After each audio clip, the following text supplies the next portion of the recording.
I hit the wrong thing. What's up, guys? You are in the 5280 zone with your boy Vic Locke and myself, and I, Joe Pro.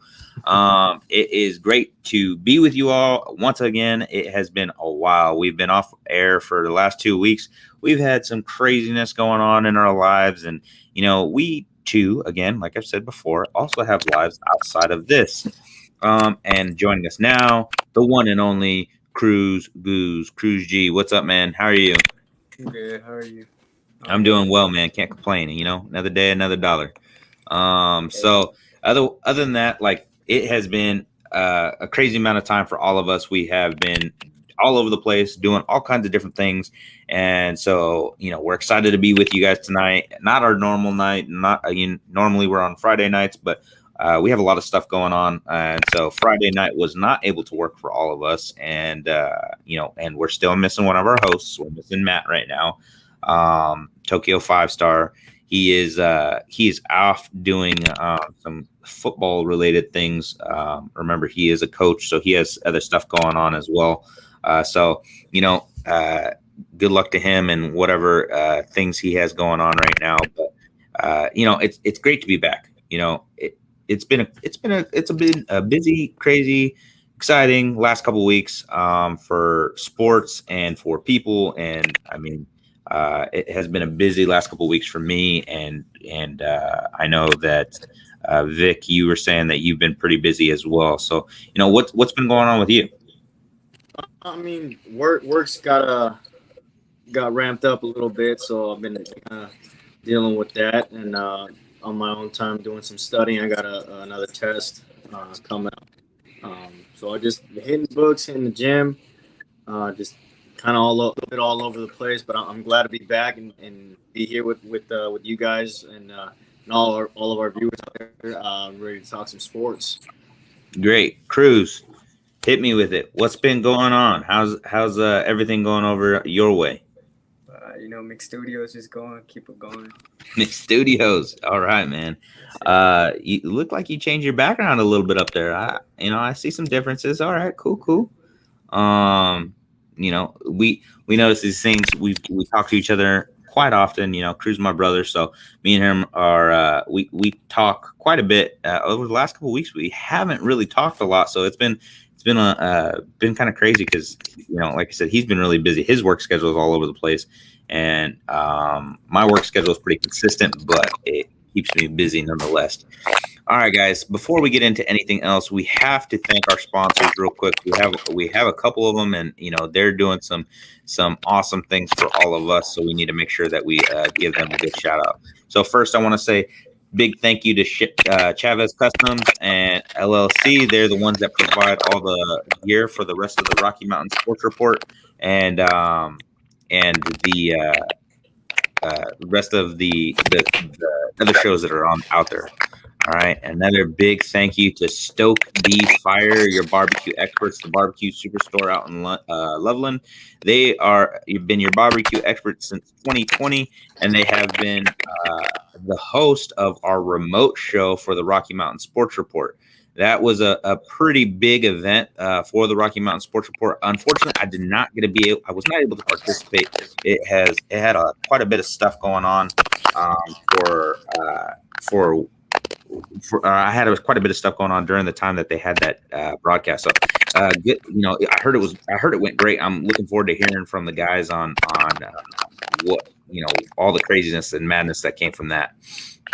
And then, last but not least, Willow Seasonings and Blends, putting a little spice into your life. Make sure you check them out at willowseasonings.com. It has been a very interesting week what is that sound? Whose mic is that? I think it's Vic's. Okay. Um Vic, there's something going on with your mic, man. Sorry everybody. We technical difficulties. Been a couple weeks. Give us a second, work some stuff out. Yeah. So we're gonna go ahead and hop right back into this with everything else that's been going on. Huh. I don't know what's going on. I'm echoing is the problem. No.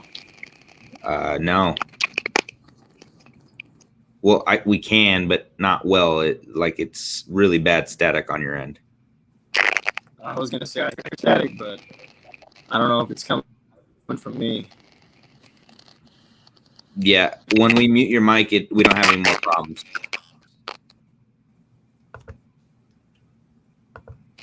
Let me exit, I guess, and try and. All right, we'll see you back here in a second, Vic. Thanks, I appreciate you. Yeah. Okay, so me and Cruz will go ahead and continue on with the show, and we'll have Vic come back in once he figures out his technical difficulties kind of stuff. All right, so we're going to talk about the Olympics. All right, the gold medal counts. All we are completely underway over there in Tokyo. It was supposed to be the 2020 Olympics. It is the 2021 Olympics. So right now, China is in the lead with a total of 46 medals, 21 golds, 13 silvers, and 12 bronzes. Japan is ahead of us in second place with 17 golds, 5 silvers, and 8 bronzes, only for a total of 30 medals. The United States has 16 golds, 17 silvers, and 13 bronzes for a total of 46 medals. So total, we're matched up with China in the medal count. So go USA. Hopefully we can catch up and put some more gold medals on the boards. We have seen some golds come out of swimming and some gymnastics. We've had some craziness all around. Being able to see the Ledecky, she was all over the place. Getting gold medals everywhere. So it's been a exciting time for the Olympics, and I'm looking forward to watching a few more events. USA Wrestling started this week, and I'm looking forward to watching some matches. Hopefully I can catch a match or two tomorrow, and we'll kind of see what's going on from there. But let's go ahead and talk about our USA basketball team. All right. The USA basketball team won last night, 119 to against the Czech Republic, and they had only scored 84 points. Cruz, did you get to watch the game? Unfortunately, I was at work. Okay. Cruz always over at Mixed Studios. All right. So yeah, let me just start off by saying this was an absolute phenomenal game. We looked like we were back out there to compete, back out there to go out and play, and it was something that we haven't seen from USA basketball really during this Olympics. They had some wins, but they weren't like dominant shutout performances where what we're used to over the last couple Olympics, where we had Kobe Bryant, Carmelo Anthony and Steph Curry, all these other high-performing athletes, which I'm not saying that we don't have high-performing athletes on the team this year. It's just been a different road for USA basketball.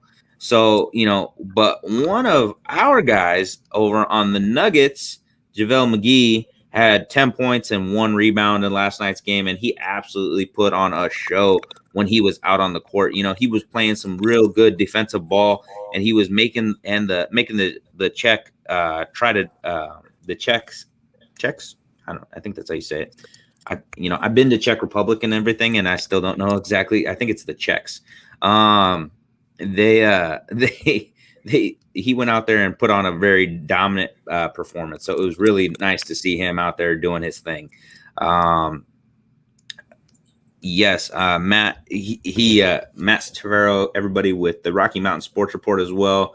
Overall, has been rough, tough losses. Had a couple nice rebound games. Yeah, it has been. We have had rebound games. We've had all kinds of other stuff going on. So it has been interesting. So we have advanced to the semifinals, or I'm sorry, not the semifinals. We will hopefully, but to the quarterfinals. And we have another tough game ahead of us. So we're looking forward to that. Let's talk about some NBA stuff. Unless any of you else have anything to cover on the Olympics, kind of all over the place. Like I said, this is our first show back after a couple weeks. So you guys bring up the swimming. I had brought up Ledecky, yeah, but I hadn't brought up anybody else. So, what do you have on that? Dressel. So I mean, I don't know if you guys are familiar with him. Yeah. Caleb Dressel's. He just got his fourth gold. Set an Olympic record in his 50-meter freestyle final. 21.07 seconds. That's his fourth gold of this game. And I know I was reading earlier about a connection he had with one of his I think it was high school or middle school teachers. So if you looked at him on the podium, very first gold medal that he got out of the games, he had a little handkerchief there, and I guess reading up on that, that was a connection between him and his teacher, which was really cool, sentimental piece for him. I guess she had some form of cancer, and she ended up passing away. But yeah, it's just cool to see. You know, a guy go out there and smashing records. Yeah, definitely. It's always nice when it's an American too. Oh, that yeah, well, yeah, always. And then I don't know if you guys touched base on it, but I'm kind of curious on what your guys' take is. Simone Biles, finalist, you know, USA gymnastics, both team and individual. Just an absolute athlete, you know, in everything that she's done over the years, even to get to this point. She had like a very iffy kind of start when she first went out and did the beam. Yeah. They almost counted that as like a fall type deal. So a fall is basically like scrapping that whole routine. And recently she opted out of team and started opting out of individual events. I kind of want to see what you guys think about that, because that's one of those things where she just landed wrong, and it takes an immense level of self-awareness, right, as an athlete to notice both your mental and your physical, and be like, you know what, there's no way that I can continue forward. Like, what do you guys think about that? It being the Olympic Games, because these games already got postponed, but at that highest level, what is your opinion on her opting out, or taking herself away from competition? Yeah. Well, first on and foremost, she is an Olympian through and through. She has gone out there and done what she needed to do to make it to the Olympics. That's a pretty amazing feat. And so, it's kind of a difficult situation to be in. She's mentioned a few times that she feels like she has the weight of the world on her shoulders, and that she's doing this for her mental health. Being an advocate for somebody that, people that have mental health issues and whatnot, I support whatever she needs to do to make sure that she's taken care of. If she's under that much stress, under that much pressure, it's tough, but she's also been there before. So her being there before, I think, makes a huge difference. If she knows that she's not going to compete at the best level, then she's not going to go out there and put herself through something to where she can either get physically hurt or, just, damage something that she doesn't need to, So do I agree with what she's doing? I'm not her.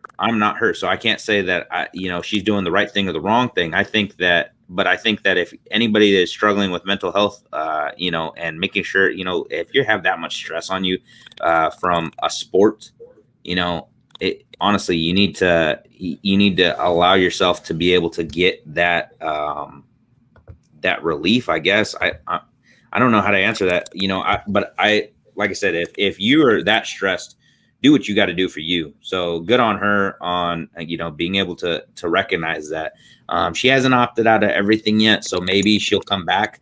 I know she did opt out of the uneven bars, I think yesterday or the day before. And so she has some other competitions that she still has left. I think she still has a floor routine left. But I mean, our media has absolutely not supported her, and they haven't done, people are changing rules and whatnot just because she's great. She's great at what she does. She's one of the best Olympians, not just a gymnast, best Olympians ever with the number of medals she's won. I can't remember the count off the top of my head right now, but you think that you would have the support from the American media at the very least. So all the strength and guidance and support that I can send her way. Yeah, do what you need to do for you. And I hope that she's able to recover from her injury, no matter how minor or significant or impactful it is. And I hope that she's able to get through the amount of stress that the media and social media has put on her. Cruz, you have anything to add on that? You basically said everything. I agree with you. Like, when she says, "I got the whole weight of the world," she feels like she has the whole weight of the world on her. It's literally the media. Like, they expect so much from her because she's what she can do. So yeah, everybody. But your mental health comes first. So I'm with her. I'm with her on that. She needs to do what she needs to do for her. Yeah, no, I agree. So, speedy recovery to her, and thanks for bringing that up, Vic. Like, I totally even, I just supported whatever her decision was. So I didn't even think about bringing it up. You're the athlete. You're the person that has to deal with what's going on. I'm not out there doing the floor routines or the balance bars or trying to keep myself up and fling myself around and stuff like that. I was watching the Olympics last night and they were talking about like air awareness. They're talking about some of the BMX players and stuff in there, how they have air awareness. And, same thing goes for a gymnast. Like, you got to be able to know what's going on in the air. And if your head isn't on or in the competition that day, you're going to get hurt worse than if you would go out there and compete fully ready. You know what I mean? So, like, yeah, maybe your body is physically ready, but if your mind isn't there, sure, you can get hurt. You lose a moment of focus and it goes right out the window because you're falling on your face or whatever the case is.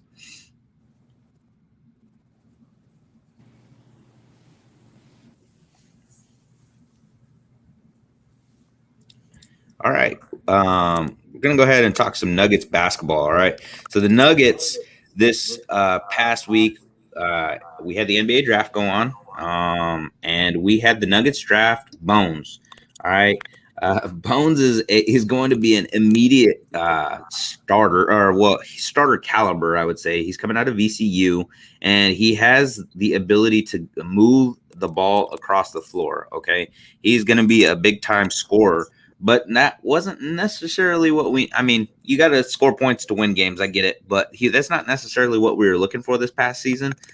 We were more so looking for a defensive player that was going to be able to stop the drives in the paint and push some more stuff out to the perimeter. So, Cruz, what are you thinking about this pick?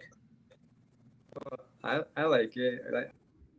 I did think, though, we do need to make more shots. So, like, bringing in a good shooter is a great idea. So I'm gonna enjoy seeing him be able to make more shots instead of just every shot that we shoot. So as far as defense aside, like we still have. I mean, our defense wasn't that terrible back like last season, but we can definitely improve on it. But I'm happy with the pick. Okay, Vic, what are you thinking? Well, I mean, this is a guy who the Nuggets decided, they had confidence in, and they drafted him. And I think one of his remarks was that, he wanted to make every other team that kind of passed on him pay. And when you get that kind of that mentality from a player, I mean, yeah, he's fired up and he's ready. It sounds like he wants to make an immediate impact, which would be great. Like Cruz is saying, on that scoring side, you can't be upset for putting points on the board. But I guess my whole thing is he going to play? Because as you guys seen, I mean, look at the bench. You have many capable people out there, but are they going to get floor time? Yeah, no, that's been the Nuggets' problem for the last 2-3 years. Mike Malone, he has done some good things on for us. He's gotten us to the Western Conference Finals. You know, he's done some good things for us. But when you're not playing additional players that could make an impact, you know, I mean, you're seeing what JaVale is doing over in the Olympics right now. He's still putting up boards. He's still putting up points. And, you know, we didn't play him. Why aren't we playing JaVale McGee all season long when he could have been that defensive player that we were looking for? And on top of that, he's a leader on the floor. You know, we were talking about this a couple weeks ago. We're looking for a floor general because we didn't have Murray available to us, and that floor general definitely could have been McGee. He could have been available to go out there and perform for us. So with Malone out there, I don't know how much playtime he's going to get. It's going to be interesting. We had some other things that happened in the Nuggets world over the last couple weeks. We lost. We didn't lose. We're in the process of losing Will Barton. Will Barton decided to opt out with his player contract. He decided to opt out, and so that was one of the big issues. Is that you know, Barton, he's choosing to leave. The Nuggets have said publicly that they would love to bring him back and that they're going to work toward a contract deal with Barton. I think it has to be done for the right price, though, because I don't want you know, the ownership to take too much stock into Barton when he hasn't been available for a full season. The last, I think, 3 seasons, he hasn't been available for a full season. You know, so he's looking for big money, and I mean, he had a great playoff performance coming back off of an injury. Not a great playoff performance, but a decent enough playoff performance that he thinks he deserves a contract. Good for him if he thinks he deserves a contract. I mean, he's a NBA caliber player, obviously, and a starter on top of that. But as far as the money, I mean, you have to play to earn that money. Cruz, do you think we should re-sign Barton, or do you think that we should let him walk? And then, you know, and if we let Barton go, who do we replace him with? Oh, you're muted, Cruz. I was reading up on it, and I don't know. He's a good player, but I don't think that he's like a player that should be like paid so much more, like his performance within the playoffs. You know, Yeah. I have respect for Barton too, but he's also kind of inconsistent as well. Like he has his good quarters even, and then for the rest of the game, like he doesn't know what to do. Like, well, he doesn't not know what to do, but like he's just inconsistent. So I don't know who we bring in. Like if we do sign him, I don't think it should be for so much more, or like what he's asking for. You know. Yeah. No. That is a good point, Cruz. He is a very inconsistent player. You know, over the last season, the season before he had some consistent play, but this past season he was really inconsistent. Like you were saying, he have a solid quarter, and then all of a sudden, you know, hey, where did Barton go? Oh, he's not on the bench. He's actually on the floor. Why is he not scoring? Why is he not playing defense? So Vic, I know you wanted to bring this up.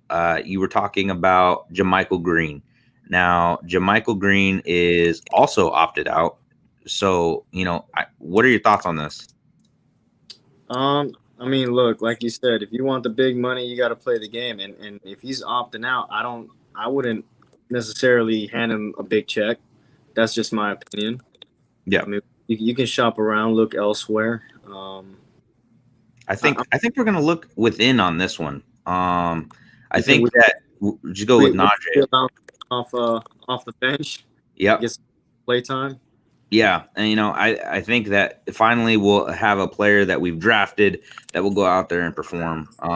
Harris did have some really nice glimpses when he was playing. Granted, these were garbage time minutes that he was getting, but I think that he has enough there. The reason why we drafted him as high as we did is because he is a capable player. He is an NBA caliber player. So I think that it'll be nice to see if Najee can actually come out there and do something. And he has the size and the physicality that we're looking for. You know, JaMychal Green, Jermichael Green had some height to him. I don't know necessarily about size width wise. I mean, he did, but I don't. Jermichael was never that physical player. I don't think. I mean, I'm looking for a physical in the paint type of player that like Joker is. Joker needs some help down in the paint. He needs to be able to get people to get pushed around a little bit so that he can make a play. Right. You just want to bring that aggression, that aggressive side of it, because I mean, trying to lay back all the time, it's not gonna really do you any good. Yeah, no, I agree. All right. Well, I mean, that's pretty much all the Nuggets news that we have right now, other than our boy McGee going out and doing his thing in the Olympics. So good luck to him. Hopefully he will be the first son-mother duo to ever win Olympic gold medals in the Olympics.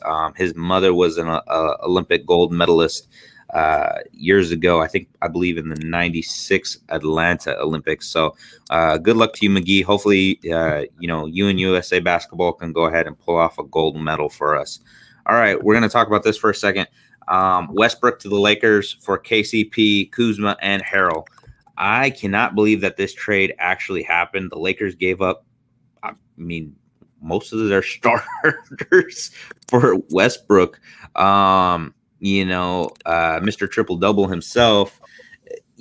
Cruz, Lakers, did they make a mistake here by bringing in Westbrook for so much? Or, do you think Westbrook is going to have this immediate impact where they're putting the Lakers back into either the Western Conference Finals or the Finals? Well, Westbrook, I don't know. The way Westbrook has been playing the past couple of years, I don't know. It's kind of equal to the amount of players that they traded for the starters. Like Kuzma, Kuzma's not, but I don't know.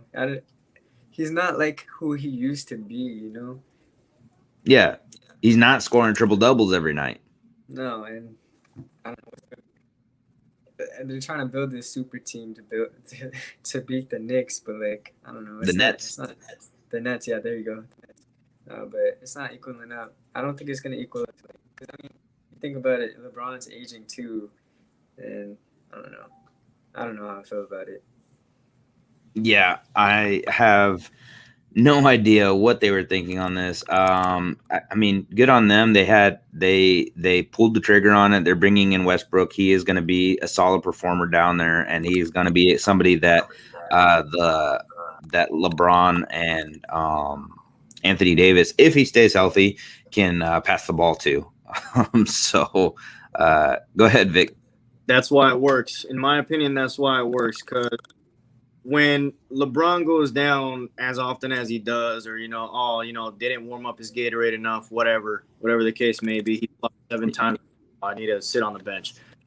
When that does happen, Anthony Davis is a phenomenal athlete, but he does need that extra help, and I think that's what Brian Westbrook brings. Russell Westbrook brings. He brings a little bit more consistency that way, because Anthony Davis, phenomenal player, but I don't think he's that type of player where you lose LeBron and he is that guy that steps into that position, and then Kuzma doesn't give him as much aid as Westbrook would.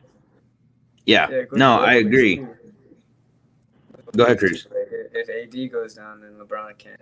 LeBron's not that, like you saw in the playoffs too. Like it goes both ways. One of them goes down, they're not gonna be able to carry the team like that. So yeah, bringing in Westbrook probably brings in that extra. Yeah, I agree, but I think they're going to still need some more support on the floor, and I think the Lakers are thinking the same way. There are reports coming out now that the Lakers are interested in signing Carmelo Anthony. So Carmelo, if he doesn't re-sign with Portland, does he sign with the Lakers? And what does that mean for the rest of the league at that point? I think after they sign Melo, I think that is going to be the rotational player that they need, somebody off the bench that can go out and absolutely dominate on the floor, just like he has been with Portland. There has been a lot of issues with Portland and their new head coach, Chauncey Billups, Mr. Colorado himself, or Mr. Big Shot, or what? Pick a name for him. But Chauncey, there was some allegations that some of the other players weren't comfortable with, and some other people weren't comfortable with, that are making people want to leave Portland. To include Dame. Right now, Dame is kind of being hush hush about his contracts and his dealings with Portland. Obviously, he's signed for this year, so if he wants to play, he's going to play for Portland this year, unless Portland makes a move on him. But the Lakers trying to sign Melo away from them, I think that pulls Portland out of contentions, because they're also not signing back. What was their big man? I can't remember his name right now. Anyways, so I think this is going to have a huge effect on Portland if the Lakers. I mean, it's going to have a huge effect on the Western Conference if the Lakers sign Carmelo Anthony. Do you think Carmelo would fit in there with and play on the same team as LeBron, even though they've been rivals their whole their whole careers? Granted, they play on USA Basketball together, but USA Basketball and being in the NBA on the same team are two totally different things. I mean, yeah, maybe they'll have an equal goal in mind of winning a chip, but is it something that they can do together? I think it works. I mean, I honestly, when they both got drafted back in the day, I saw it going the other way. I was a Melo fan, so I was excited to see Melo out there. Yeah, it's crazy how what I thought Melo was gonna be is what LeBron turned out to be. So, I mean, even then, not even to discredit Melo, because he's still got a lot of accolades and stuff and different things that he's done over the years. I think it'd be interesting to see both of them on the court at the same time in the same uniform. Besides doing Olympics and wearing USA, I think since they're both getting closer and closer, and I'm not doing any predictions, but they're getting to that age where it looks like it's going towards the end of their career. I think it'd be nice to see them both. Both same draft class, same USA team. I think it'd be cool to see them both wearing the same uniform. It would be very unique. It'd be very interesting to see. Personally, I hate the Lakers, so I don't want to see them on the floor together. That would not be necessarily a good thing, or I don't know if it would be a good thing for the Nuggets. I mean, it could just they could implode with them being on the same team, and they're not going to be able to have the same type of chemistry. I mean, but Melo has really mellowed out, pun intended there. Over the last couple years, he's not that dynamic type of player where he's a ball hog and doing all that stuff. He's not that superstar player anymore. He knows he's coming off the bench. He knows he's a little bit older and that he's lost a little bit of a step. But they've battled back and forth their entire career. So is Melo going to be able to put his pride aside to go out there and perform with the rest of them? I don't know. We shall see. So it'll be interesting what happens in the Western Conference Finals after the Olympics. They're going to get a couple days or a couple weeks break there, and then we're right back into the NBA swing of things, and we'll see how that kind of goes. But you know what? I want to talk Peyton and Eli in the Monday Night Football broadcast booth as an alternate broadcast. What are you thinking there? Are we excited about this? Are we not excited about this? What are we all thinking here? I like it. Just because I like Peyton's personality. I think having him on a broadcast or on some kind of a show, automatically that's a win for everyone. I mean, he's got a great comical view and great way to break down plays and stuff like that. So I mean, I'd be interested to see it. I'm not too big on Eli, but then again, you put him in a room with his brother, you're gonna have every brother. I'm pretty sure you guys can relate. You guys have like your own little tendencies and your inside jokes with each other. So it'll be fun to interact with each other on live television, discussing the game that they both love. Yeah. Well, I mean, if you didn't know this, Peyton and Eli took this whole like broadcasting thing from us. Like they called us up. They said, "Hey, Guzman Brothers, we know that you guys started this first, but we want to try it out too and see how it'll work out. And I was like, Peyton, you got it. You know, throw a couple Omahas in there, and we'll be fine. We're gonna be golden. All right, you're gonna be fine. Now, Eli, yeah, don't let him talk too much. But Peyton, you know, he's a funny character. I'm excited to hear what he has to say, and I'm excited to hear both of their thoughts on football. I'm excited to see their brains work and how this whole dynamic is going to work because Peyton, I mean. I don't, Cruz, did you see the comments, or Vic, did you see the comments this week from Monty Ball and how Peyton was just completely ignoring Adam Gase and doing whatever he wanted to do out there on the field, making his own substitutions and ignoring what was going on in his headphones? He has that whole audio set up in his helmet, and they were talking about it, and they were like, you know, he would just sub players in and out on his own. He'd call the audibles, he'd call the plays, he'd be telling me or he'd be calling for the other running back specifically for a certain play. I mean, this guy, he kind of reminds me in Elway in that aspect because back in those days they didn't have all that mic set up, so he took charge of the team. And you know, whether or not the coach was happy about it, obviously it worked out for him. Yeah. It is funny, though, how he was just like, okay, well, you know, your way sucks. Let me handle this. Yeah. And so I'm excited. That's the part that I'm excited about. I'm excited to see how Peyton's brain works and how he's calling the plays. And, you know, just like what we were saying with Tony Romo a couple years, everybody was hyping up how Tony Romo was calling plays. That's exactly what I think we're going to see the same thing with Peyton, is that Peyton's going to be able to read the field. He's going to be able to tell you what's going on, and it's going to be executed. And I think that Eli is going to be able to go out there too. But I don't think Eli is as personable as Peyton is. You know, we're talking about that. We've said that a couple times now. Cruz, what do you think? Do you think Eli makes do you think Eli can go out there and carry his own, or is it going to be something where Peyton's going to be carrying him? I think it's gonna be equal, to be honest. They're both brothers, so I bet they're gonna go in there pretty comfortable. And you know, they were both quarterbacks, both have Super Bowl championships. They both got the knowledge. I think Peyton will be able to, like, you know, predict a little more plays, be more informative on it. But Eli, I think he'll be about equal with Peyton too. Do you think he's going to bring his own personality, or do you think it's going to be personality? I don't know. I think it's going to be like he's going to be the little brother. Be the little brother. Yeah, the little brother personality. Okay. You know, I'm excited to see it. I definitely will watch a couple games. It's sad that the Broncos are not going to be playing on Monday Night Football this year. We broke that terrible streak that we had, or that great streak that we had. You know, it's terrible that the streak was broken, and you know, especially when Peyton and Eli could have been commentating for it.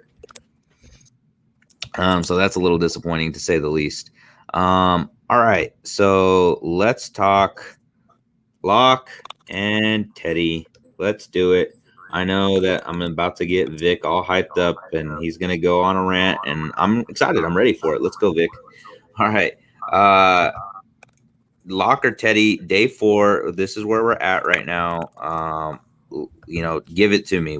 Give me the highlights of this, because I've been following it, but I want to hear your opinions on this before we get into anything else. So either that I can argue or I can agree with you, and we can figure this out together. Highlights: 5 interceptions. 4 by Teddy, 1 by Rypien, 0 from Locke. That tells me Teddy is fighting for second or third string, because Locke has already secured QB1. Since day 1, he has secured QB1. He locked it up. I don't care what anybody says. You can come in here. You can, stats. Okay, stats. You want to talk stats? Let's talk stats. 2015. That's the last year Teddy was any good. I'm going to be completely honest with you. Last year he was any good before he got his horrible injury, and I feel bad. You know, my condolences. That's your career, because you're now conservative. Your offensive coordinator is conservative, and he just does not play the same way, whether he was backing up, Drew Brees or having a starting job in Carolina. That he just is not the same player that people want him to be that he was in 2015, and it's 2021. Like I said, he's a phenomenal player. He's not my quarterback. He's a Bronco quarterback. He's not my choice. Okay, Cruz, go ahead. Continue on with this, please. Locked in. Speak up. Locked in. I'm with Victor. I'm locked in with it too. Okay. All right. All right. So I don't know if I'm gonna backtrack a little bit there to the Victor's first comment. He locked up the starting quarterback position. I don't know if he's locked the quarterback position up yet, and the reason this man, the reason why I'm telling you that I don't know if he's locked it up entirely yet is because it's still early on in training camp. All right, we have a few preseason football games that we got to get through, and the Fangio has come out and said, and the rest of the Broncos organization has come out and said that they are both going to see significant playing time in the preseason football games with the ones. So I think that is going to show, us who really does have the lead when we come out to the preseason football games and see what's going on. Now, who starts preseason game one, I think, is definitely going to be the one that's leading this charge and leading this competition. But I saw some comments out there this week, or I saw a post out there this week that I don't remember which commentator or which personality said this, but that the Broncos have a better roster besides the quarterback than the Kansas City Chiefs do right now. And I agree with that sentiment. I mean, our defense is looking scary, and I am excited to see what they're going to do to Patrick Mahomes, Derek Carr, and Herbert all season long. All right. And we have an extra game that we get to see them play in this year, and it's going to be fun. We got Chubb and we got Miller back. And so to have that terror of a duo of defensive ends and those edge rushers, or I'm sorry, not defensive ends, edge rushers coming off the ends, getting ready to crush whichever quarterback is out there is going to be an exciting thing to watch. So whoever wins this quarterback battle, I think, is going to have the support of the defense this time around. They're going to have the support of their wide receivers. And this is all, mind you, this is all bearing whether or not, or this all depends on whether or not anybody gets hurt. Obviously, we got individuals that could or could not get hurt, whatever the case is. Hopefully we don't have any injuries, knock on wood, this year, because we had way too many last year. But we have a full camp to work them up, warm them up, get them ready. So Locke, yes, Victor, I agree with you. He is leading the charge right now as we speak. You're right. He had 0 interceptions today, where Teddy had 4, and yesterday Teddy had 3. So Vic had a bad first day. He threw 2 interceptions, but he came back strong the second, third, and fourth day. So now, how does Teddy respond on day 5? Does he go back out there, continue to make the same mistakes, or is he going to learn from that and go ahead and push forward? I think he goes and he finds a spot on the bench and warms it up, because that's where he's going to be all season. Okay, you know what? I'm not going to fight you on that.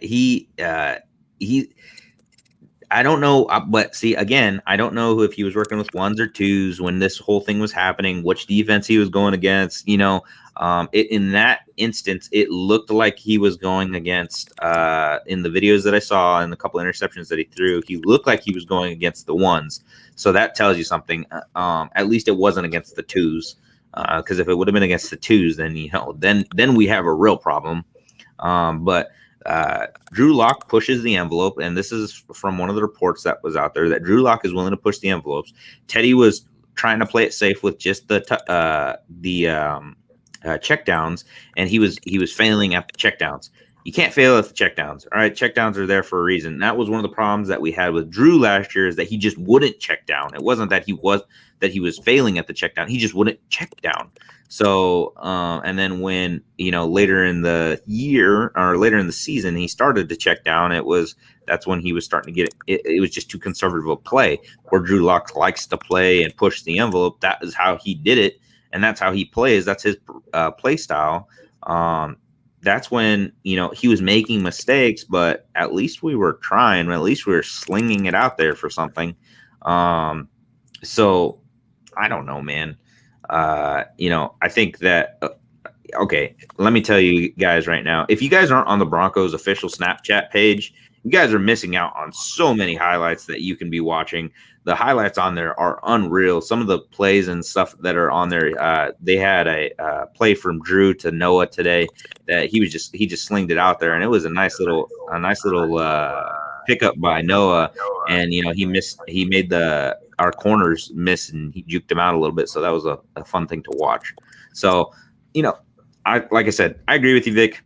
I think that we see Locke start game 1 in Minneapolis. I think we do. I mean, granted, it's preseason. I see Locke starting over Teddy at preseason game 1 against Minneapolis. What do you think? Yeah, I think he starts it.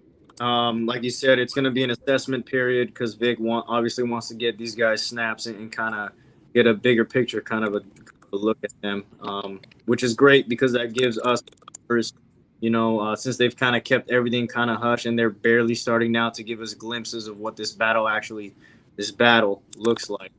So it's going to be interesting to see.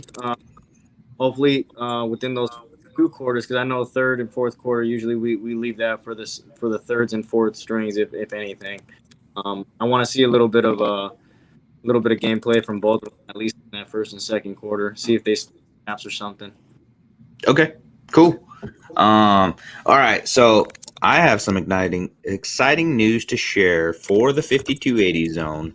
The 5280 zone, well, one of us will be in Minneapolis in 14 days for the Broncos' first preseason game. So I'm going to see firsthand, I'm going to witness, and I'll come back and I'll report, and I will send some pictures and some videos. Maybe I'll even start a broadcast up a little bit while I'm there for this preseason game. But I'm going to see Drew Lock, I'm going to see Teddy Bridgewater, and I am going to see the rest of the Broncos. Phenomenal defense, our receivers, our overall team, even the running back battle. I'm really excited to see that too. Williams, he has been putting in some work. I'm looking forward to that. But I will be at the game. I have a unique opportunity to be up in that area at the same time. And so, I am making a point of it to be at the game on the 14th. So in 14 days, so Cruz, Vic, if you can make it up to Minneapolis, make it up there. Tickets are going to be easy to come by from what I'm hearing. And I would love to have both of you at the game, and then we can sit there and laugh when Teddy Bridgewater was, starting on the bench like Vic is saying, and then I'll be like, oh man, Vic was right. Or we're going to be laughing at Vic and he's going to be crying because Bridgewater is the one starting off the bench, and we're going to all be crying, or whatever the case is. I don't know. No. It'd be funny, even though it's an away game. Watch them, call them out, announcing when they, the players come out, whatever. But starting left bench, quarterback, Teddy Bridgewater. Oh man. So that's Victor's bet right now. I'm excited to see Victor in 14 days. Well, yeah, 14 days. I will make sure to message Victor. I'll be like, oh, it was Bridgewater that's starting today, not Drew Lock. Like I said, I'm excited either way. I'm just excited for Broncos football at this point. The Lock Vlogger has arrived. I love it. Matt, I'm telling you, this guy, he's been calling you out. He has been telling us about Teddy Two Gloves over here and his spin on the ball and whatever else. So Matt, bring the comments, bring the hate. Vic needs it. All right. But yeah, I'm gonna be at the game. I'm pretty excited about that. Like I said, one of the battles that I'm really excited to see is Williams. I'm really excited to see Williams and how he's gonna be running the ball, especially against Gordon. I'm not. I know Vic. I know you don't like Gordon. I'm not against Gordon. He had a couple decent games last season, and again, it was decent games. I'm not saying they were great or bad or whatever, but he did have quite a bit of yardage and things like that, but he just kept fumbling the ball. That was the biggest problem. So if they can get that fumbling problem under control, I think that it's going to be a nice 1-2 punch. If you maybe ask Teddy for one of his gloves, then maybe he won't, maybe he'd be able to secure it a little bit better. I don't know. Yeah. All right. Matt comes in with, let's be honest, gents, both quarterbacks are trash. I don't know, Matt. I can't tell you that Locke is complete trash right now, and I can't tell you that Bridgewater is complete trash right now either. I think that there are glimpses of hope there. There is glimpse of hope for both of those quarterbacks. A little brighter on Drew's side than Teddy's side, but I'm still hoping. I'm still holding out for Locke. I'm not going to give up on him yet. There has been too many times in the past that we've given up on quarterbacks before they were fully developed, and Cruz cried like tears, like alligator tears, when we didn't allow Tebow to develop. And we just traded him away, and we didn't give him a chance. And Cruz was sad, and I was sad, and Tebow was one of those quarterbacks that could have been developed into a tight end. And now you're seeing that in for the Jaguars. But again, I'm going to keep bringing these comments from Matt because I think they're phenomenal comments. Matt, thank you. Keep them coming. Anybody else that wants to chime in other than Matt, you can too. Matt is the local resident Lock flogger, as we like to call him. Here's how old I'll be when Teddy gets to the end zone. Pretty old, Matt, I guess. Matt's not old now, so yeah, that means he's going to be really old. All right. Yes, Matt, I know Tebow's mechanics were beyond fixable. That was sarcasm. This is why we said we could develop into a tight end.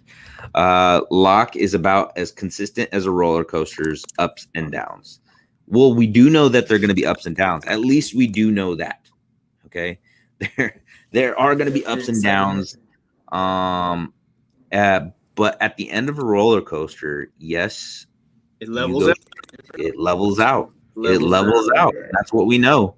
Teddy B, we know that this is going to level out. If you want to go on the roller coaster again. Yeah, I mean, I've been on some crazy roller coasters where you finished up higher than you started. Well, not really, because that's actually not physical. That would be against the laws of physics there if you started on a roller coaster higher than where you finished, unless there was something moving that roller coaster forward. But yeah, no, I think that Locke has this upside. I really do. I think that we just need to see what is happening in this battle, and let's get it over with. Let's call it. Figure it out so that we can put that starter on the field and get him the. Thank you, David. Thank you. We have to get the starter on the field so that they can get the reps and they can get the timing down with their receivers. That is important. But if we keep going back and forth, quarterback battles, I don't like quarterback battles. I get them. I understand them. But quarterback battles, you're not getting the reps. You're not getting the consistency. You're not getting that flow. Am I right, or am I wrong here? No, you're right. You have to have that. You got to work on one. You then have to focus on both quarterbacks at the same time, trying to see like who's gonna be the one. Guy. Yeah, I know. I agree. Okay, question here from Mr. Leonard Beaver of the Beaver Clan. Were you guys hoping to get Aaron Rodgers? yes and no. I was and I wasn't. Truce. At the start, yeah, I think everybody was as soon as it hyped up. But after hearing it over and over and all this, I don't know, it just kind of died out for me. Yeah. All right, Vic. I'm gonna say no. I mean, don't get me wrong. Anywhere he goes, that's an immediate impact. That's an immediate change. But just because I got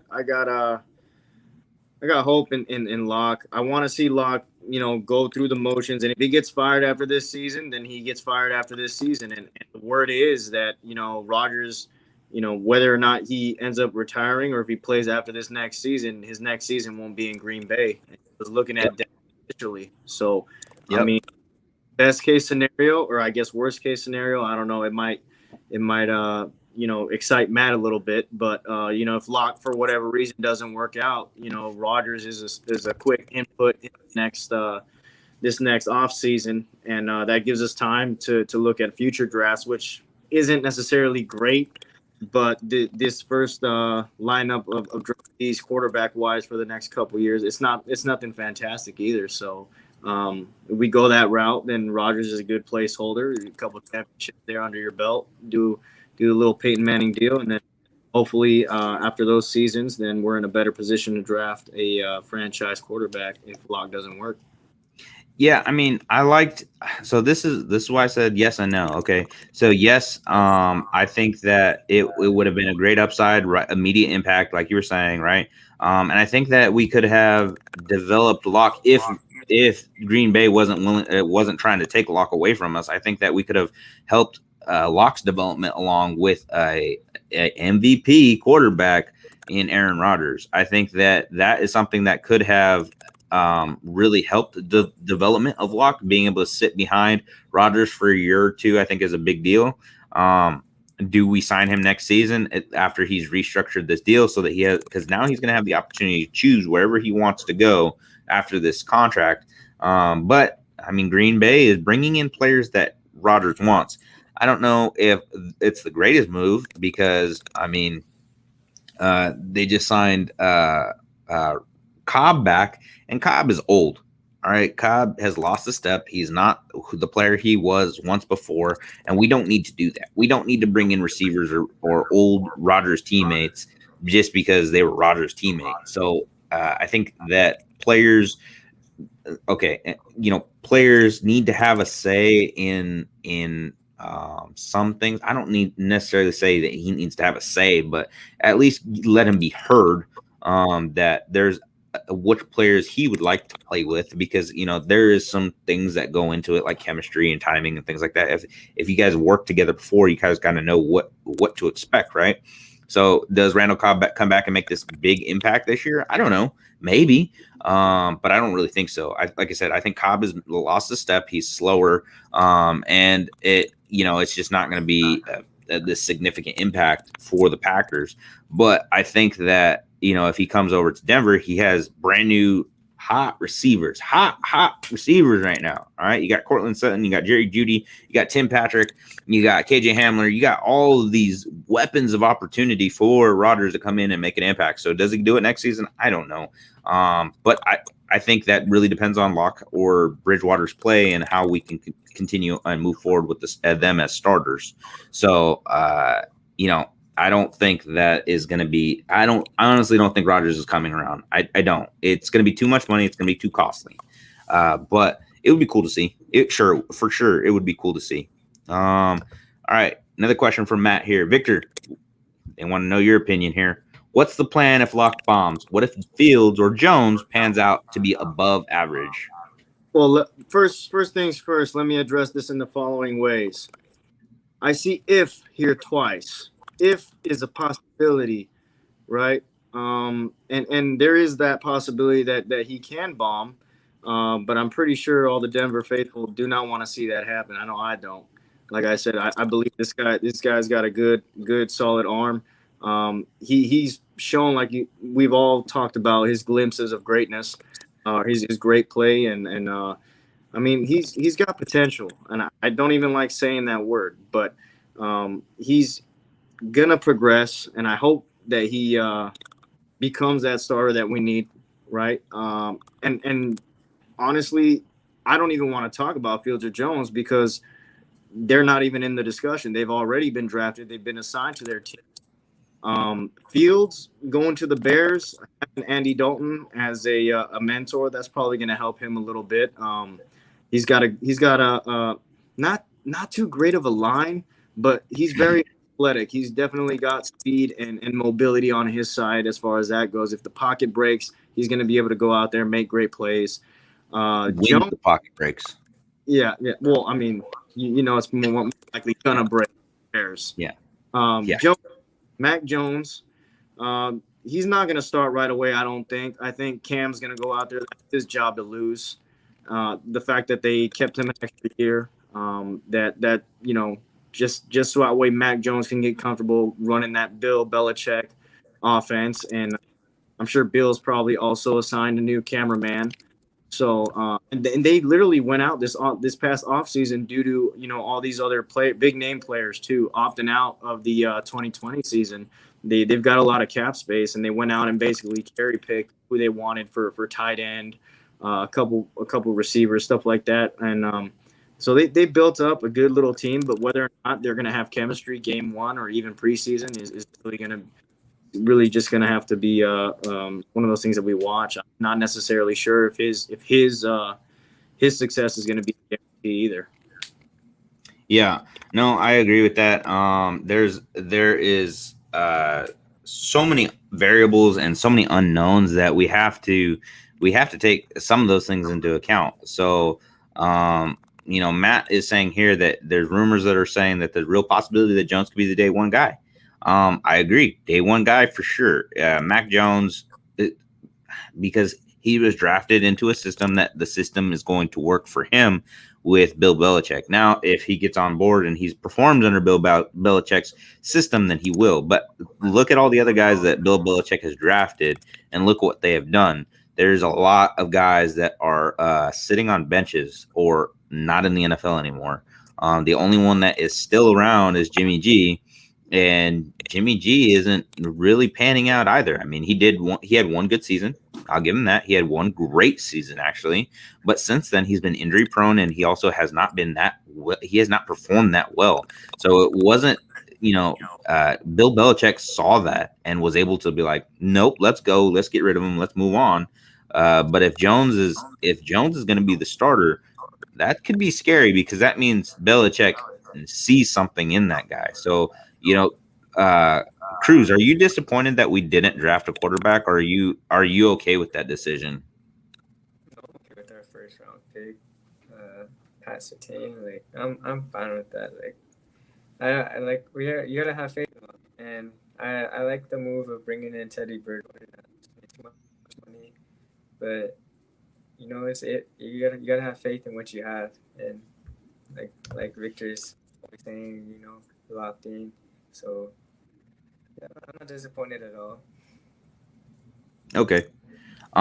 You know, and we were going back and forth here over the last couple or this last segment here is that, you know, what about Aaron Rodgers, or what about this guy, or what about that guy? You know, it's Leonard's right here. You know, you got to pay the quarterback some money.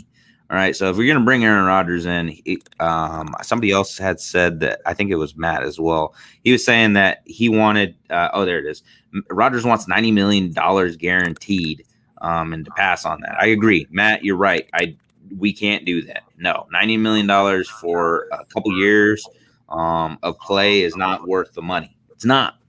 You know, like I said, it's going to be a scenario where we have to look at what opportunities are going to present themselves next year. There's not, I mean, next year's quarterback draft class wasn't this year's draft class. And so are we going to draft a quarterback next year and go all in on one? I don't know. I think that we waited out even one more year and go with the guys that we have, because Locke will still be on contract. Bridgewater will still be on contract. You give him another season, but I think that Vic would be out of scenario in that next season. If we don't do well this year, I think Vic is on the hot seat. He has to be. I mean, because he's been given everything he wants Defensively, he has been given everything he wants. Offensively, he has the weapons. It's just about quarterback play. But when you have all the weapons, I think so. Obviously, there's going to be a quarterback issue there. We've been discussing this for the last 2 years. There's a quarterback issue, but that where do we hold Vic accountable in this thing? Oh, you're right. It was the same thing with Vance Joseph. Like, yeah, he didn't have like the best. Like, he didn't get everything handed out to him. Like, right now, like he has Miller, Chubb, everybody. Like, he has great players now. So I don't know. This season is kind of like a make it or break it for him. You're right. You have to hold him accountable as well this season. Yeah. No, Allen.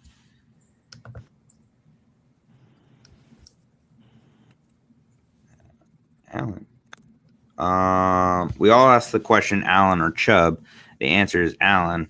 If history repeats, the answer would be Jones, Fields over PS2, Patrick Surtain. All right, so yeah, Allen. I mean, Allen's been performing. Chubb hasn't. Chubb has dealt with some injuries, but Chubb had a decent season. He had a good season last year. He really did. But we brought him in so that we could take some of the pressure off of Vaughn. So right now, yes, the answer is Allen, but I don't think the history will repeat itself. We're going to go with the defensive player. I think it's going to be Patrick Surtain. Allen, you're right. I can't fight you on this. Allen is a phenomenal player. He's going out there doing big things for Buffalo. I think that we definitely made a mistake. We made a mistake by not selecting Josh Allen in that draft. I mean, looking at those prospects, even that season, I'm not even sure I can say that. I don't know if I could say 100% accurately that I would say that that's a no-go.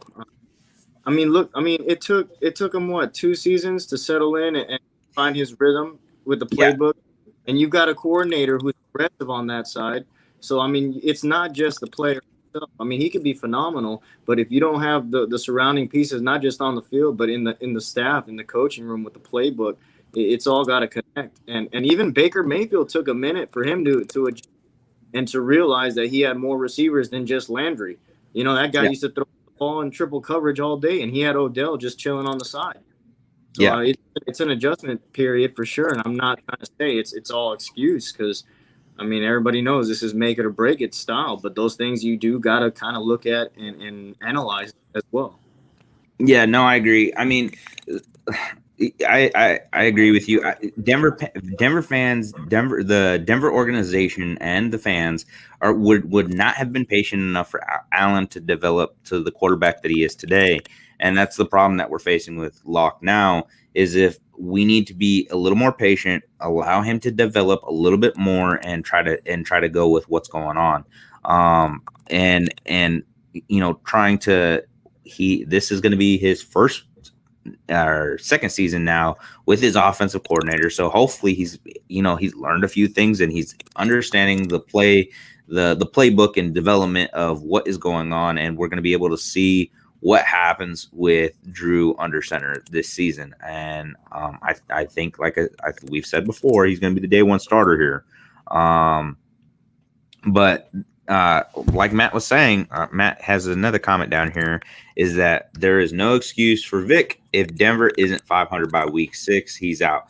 I'm Matt, I'm going to give him a little bit more time on that. I don't think that they'll pull the trigger just because of the ownership debacle right now and everything else. I don't think that Patton will fire him by week 6. I don't think that's going to happen. I think him and Patton's going to allow him to play or coach a little bit farther into the season than that. Maybe week 12.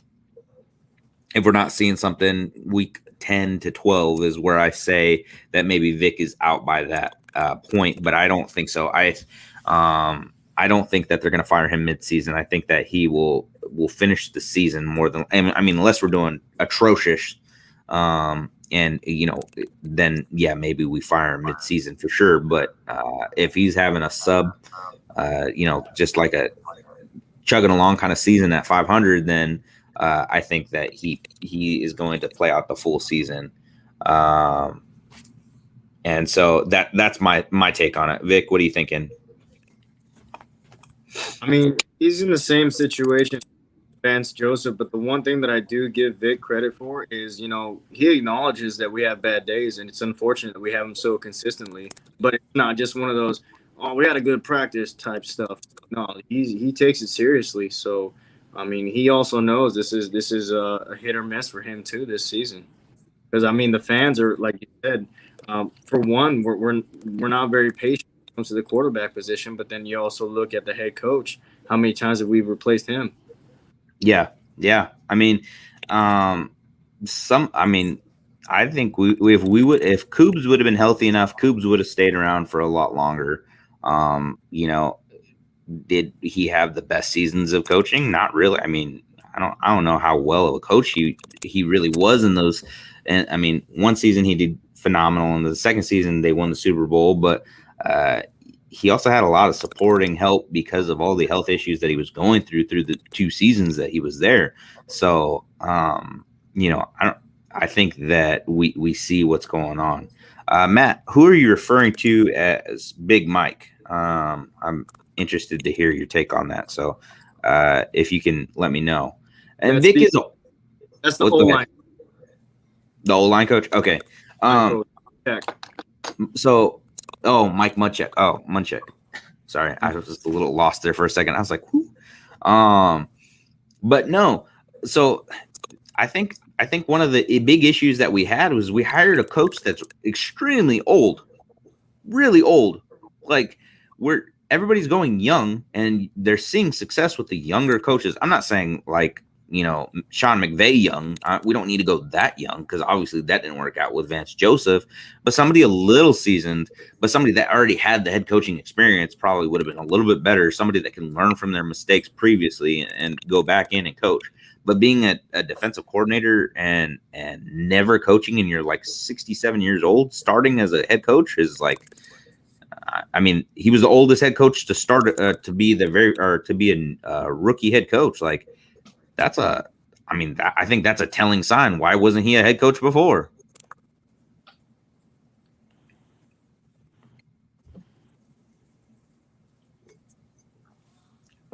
So, I mean, I don't know. We'll see. And there's so much more we can talk about, and we're going to keep going on and on and on. But unfortunately, ladies and gentlemen of the viewership, we are going to go ahead and end our broadcast there this evening. We have a lot of stuff to continue talking about, and we look forward to seeing you next week. Join us next week. I don't have a time or date right now on when we are going to be coming on for sure, because I have some commitments that I have to stick to, and I believe Vic and Cruz are kind of in the same boat as far as their commitments. So we kind of got to work together, try to figure out each other's schedules, and then hopefully we'll have an answer and pushed out to the public via Instagram, Twitter, Facebook, all those good things. Near Wednesday, hopefully we'll have an answer on when we're going to be going. The earliest we'll be showing our broadcast Thursday. The latest will be Saturday evening. So I don't think Friday's going to work, but I'm not 100% sure. We're going to check that out and kind of figure that out. So please be flexible with us over the next couple of weeks in our schedules, and we're going to try to work it out together. And again, look forward to hearing and seeing from you all. Continue to like, share, subscribe to our posts. We are on Facebook. We are on YouTube. We are on Twitch. The Rocky Mountain Sports Report is on all your major social media platforms, Instagram, Facebook, Twitter, and you just have to look up the Rocky Mountain Sports Report. Like, share our page. Please grow the page. This is how we get viewership. This is how we get more fans out there learning and learning that our opinions might not really matter. But we're looking forward to seeing some more. Also, one last thing from Matt. the Denver Rush is coming soon. So make sure that you're paying attention to the Rocky Mountain Sports Report page, because there's going to be some big news coming around that has to do with the Denver Rush, the Denver Blaze, all those good things. And so we're going to be seeing some of those things come along. So just pay attention to that. Matt's going to be pushing out some more information on that stuff. And if you have questions, or if you want to be on the show, let me know. Shoot me a DM, shoot Vic a DM, shoot Cruz a DM. And you can let us know. We can set it up. It's real easy to get onto StreamYard if you haven't been on here before. All I have to do is send you a link. That's really it. And then you log in. You could be on your phone, your tablet, your iPod if you have one of the older iPods. You can do it on a computer if you'd like. You don't have to have a professional setup. Obviously, Vic is on his phone. Cruz is on, I think, a tablet. And I'm the one on a computer. I have the mic and headphones and all that stuff. I'm bougie. I'm fancy. That's how I like to do my thing. And you can hate on me all you want. I don't care. Go ahead. But, so if you want to be on the show, feel free. Please message us. I would love to have more people on the show, be able to give Vic and I and Cruz some hate and discontent. We're going to be having some new content coming your guys' way over the next couple of weeks as well.